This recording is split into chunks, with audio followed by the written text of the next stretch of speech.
Hello, this is Marvin Glotfelty with another NGWA industry connected video. And the question has come up, what do we do? There's so many fires along the West Coast, many places around the country. What do we do with our water well after a fire? What's necessary there? And, the well is mostly underground where it would be insulated from the fire, but of course the surface features are not just burned, but they were under a great amount of heat. So of course all your discharge piping and your electrical wiring and all that's going to have to be replaced, obviously. But some other things to consider looking at would be the wellhead, the sanitary well seal. Is it structurally sound? Is it now been weakened from the heat of the fire where it may drop the pump, things like that. So these sort of things need to be looked at. But when this question came up, it reminded me, really stepping back from that, looking at the bigger picture of fires, of my younger days. When I was about 21 years old or so, I was in the Forest Service a couple of summers back in my college days, back when I had hair. And it didn't get burned off. But I had a summer where I was a firefighter, and it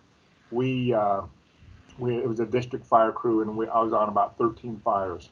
And the thing that really was driven home to me from that experience was how critical water is when you are fighting a fire, and how precious it is.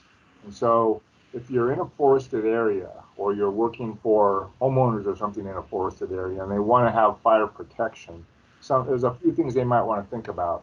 One is, when that fire comes, forget about electricity. You're not going to turn on a pump and be able to produce water.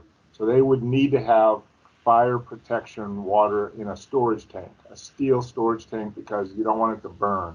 And it needs to be elevated so that it can flow out and be available for use. Or it potentially could be in a little stock pond, but it needs to be in a contained area. If it's in a stock pond, then the firefighters are going to have to withdraw it, and that's fine, they can do that.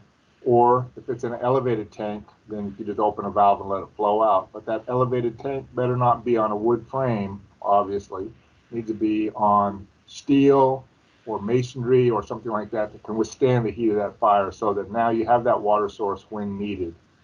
If you use that water source for other things, if you're going to also drink that water or do other things with it, keep in mind that water's sitting there stagnant, it's not going to be good. And if it's chlorinated, you may have disinfection byproducts and things like that. So you have to manage that water system.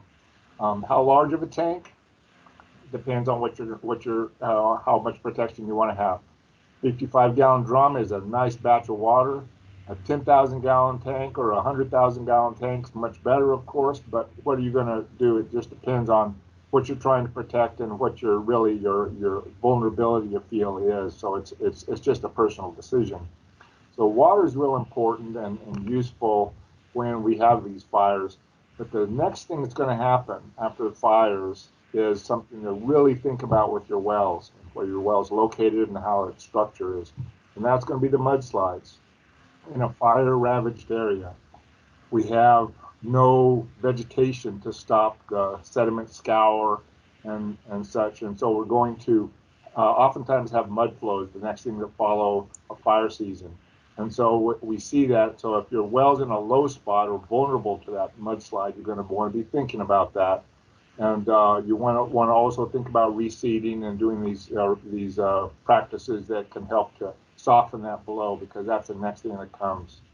So hopefully this terrible fire season we're having will end soon, and that we'll not continue with it. But just wanted to give you my thoughts on well considerations, water considerations as they relate to forest fires. Thank you.